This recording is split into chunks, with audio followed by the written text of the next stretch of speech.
ಹ್ಯಾಪಿನೆಸ್ನ ನಿಮ್ಮ ಜೊತೆ ಶೇರ್ ಮಾಡ್ಕೋಬೇಕಂತ ಇದ್ದೀನಿ. ಜಸ್ಟ್ ನಾವು 12:30ಗೆ ನಾನು ನನ್ನ 4000 ವಾಚ್ ಅವರ್ಸ್ನ ನಾನು ಕಂಪ್ಲೀಟ್ ಮಾಡಿದ್ದೀನಿ. ಸೈಡಲ್ಲಿ ನಿಮಗೆ ಸ್ಕ್ರೀನ್ಶಾಟ್ ತೋರಿಸ್ತಾ ಇದ್ದೀನಿ.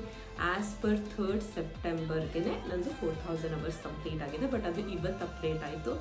ಸೊ ಆಲ್ರೆಡಿ 3000 ಅವರ್ಸ್ ಕಂಪ್ಲೀಟ್ ಆದಾಗ್ಲೇ ನಂದು ಆ್ಯಡ್ಸೆನ್ಸು ಅಪ್ರೂವ್ ಆಗಿದೆ. ಮತ್ತು ನನ್ನ ಚಾನೆಲ್ ಸಹ ಜಸ್ಟ್ 3 ಡೇಸಲ್ಲೇ ಅಪ್ರೂವ್ ಆಗೋಯ್ತು. ಮೇ ಬಿ ಓನ್ ಕಂಟೆಂಟ್ ಇದ್ದರೆ ಸ್ವಲ್ಪ ಈಸಿ ಅನಿಸುತ್ತೆ ಅಪ್ರೂವ್ ಆಗೋದು. ಎಷ್ಟೊಂದು ಜನಕ್ಕೆ ಕೇಳಿದ್ದೀನಿ ಅಪ್ರೂವ್ ಆಗಲ್ಲ ಚಾನೆಲ್ಲು, ಮತ್ತು 3 ಮಂತ್ಸ್ ಆದಮೇಲೆ ಅಪ್ಲೈ ಮಾಡಬೇಕು, ಇಲ್ಲ ಏನಾದರೂ ಡಿಸ್ಪ್ಯೂಟ್ಸ್ ಇರುತ್ತೆ ಅದನ್ನೆಲ್ಲ ವಿಡಿಯೋಸಿಂದ ರಿಮೂವ್ ಮಾಡಿ ಮತ್ತೆ 3 ಮಂತ್ಸ್ ಆದಮೇಲೆ ಅಪ್ಲೈ ಮಾಡಬೇಕು, ಆ ಥರ ಎಲ್ಲ ಕೇಳಿದ್ದೆ ನಾನು.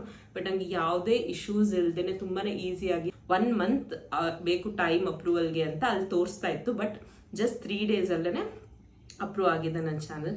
ಸೊ ನೆಕ್ಸ್ಟ್ ಮಂತಿಂದ ಏನಾದರೂ ಒಂದು ಸ್ವಲ್ಪ ಅರ್ನಿಂಗ್ಸ್ ನನಗೆ ಯೂಟ್ಯೂಬಲ್ಲಿ ಸ್ಟಾರ್ಟ್ ಆಗುತ್ತೆ.